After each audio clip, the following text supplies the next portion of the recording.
Assalamualaikum warahmatullahi taala wabarakatuh. Nama saya Muhammad Akmal Hanif bin Muhammad. Nombor matrik 13 DIT 4F1190. So untuk soalan pertama ialah define ethic and explain its importance in professional and digital environment. So jawapan kami ialah ethic refer to the principle and value to guide human behavior, help individual and society determine what is right, wrong and just and fair.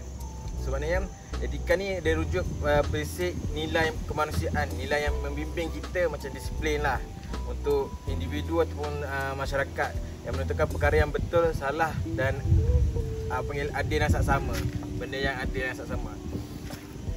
So untuk soalan kedua ialah differentiate between philosophical, ethic and computer ethic, providing an example for each.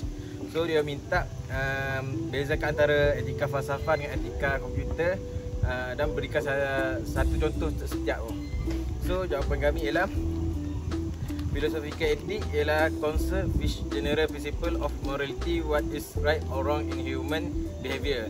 Example dia, a doctor following the Hippocrates or to moralities patient will bring. So maknanya untuk etika falsafah ni dia lebih mementingkan prinsip moral am, macam apa yang betul atau yang salah dalam tingkah laku manusia. So contoh lah, doktor ni dia bagi sumpah Hippocrates untuk mengutamakan untuk patient tu, untuk jaga kesihatan patient. Dia akan sembunyikan apa sakit apa yang patient tu alami, semua tu. So yang kedua dalam tu ialah computer ethic. Computer ethic yang kami computer ethic focus on ethical use of technology and computer system. Example, a software engineering ensuring their program does not include hidden spyware. Maksudnya computer engineering ni dia memastikan program dia, setiap program yang dia buat untuk company tersebut dia ada orang panggil spyware. Dia ada macam virus ke tak ada. So dia pastikan benda tu betul dan mengikut etika yang dah ditetapkan. Assalamualaikum warahmatullahi wabarakatuh. Nama saya Muhammad Faris Syazmi bin Muhammad Rizam. Nombor matrik 13 DIT 24F1193. Saya ingin membentangkan tentang soalan kedua. Okey, untuk soalan kedua, soalannya explain any two key standard in computing and why they are important. Okey, pertama ISO atau IEC 27001 Information Security Management System. Kenapa dia penting? Provide a framework for managing information security, reducing risk and branch, and ensuring compliance. Okey, yang kedua ada GDPR, iaitu General Data Protection Regulation. Kenapa dia penting? Protect personal data of EU citizen, ensuring company handles wide data lawful or transparently. Okey, untuk soalan kedua adalah 2B. Soalan dia adalah discuss any three commandments of computer ethics and provide real life example where these rules are violated. Okey, pertama, thou should not use a computer to harm other people. Contoh dia cyberbully dekat social media platform. Okey, yang kedua ada thou should not steal another people computer file. Contohnya pirate software or movie secara illegal. Yang ketiga ada thou should not use another people computer resource without a authorization.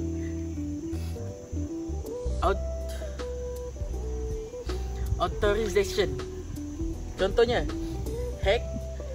hackers exploiting compared server for crypto mining.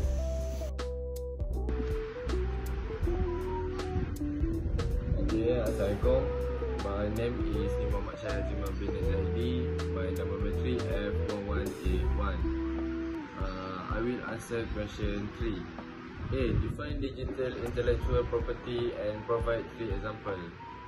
Definition of digital intellectual property or IP refer to creation of the minds or in digital form that are legally protected. For example, software source code, digital music and movie, patents for digital inventions. B. Explain the challenge company face in protecting digital intellectual property. First one, software piracy and illegal distribution. Second, cybersecurity threats such as hacking and data breach. Third, difficulty enforcing IP rights across different jurisdictions. 4. Employee regulation or insider threats. Assalamualaikum. Nama saya Ahmad Izzat bin Abdul Hafiz. Nombor matrik 13 DIT 24F1200.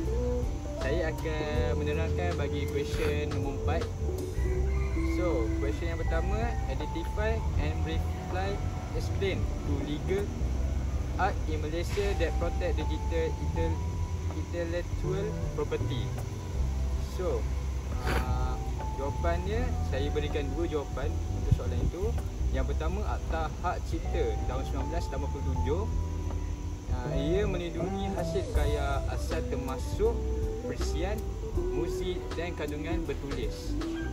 Yang kedua, Akta Perlindungan Data Peribadi PDDA pada tahun 2010. Ia mengawal pemprosesan data peribadi dan urusan komersial serta memastikan privasi pengguna. Untuk yang kedua, explain how encryption and web monitoring help protect digital intellectual properties. So, jawapan yang saya bagi, encryption, ia menukarkan data sensitif kepada kod yang tidak boleh dibaca, menghalang akses tanpa kebenaran walaupun data dicuri. Yang kedua, pemantauan web, iaitu web monitoring. Ia mengesan aktiviti dalam talian yang mencurigakan, mencegah kebocoran data dan mengenal pasti perkongsian aset digital tanpa kebenaran.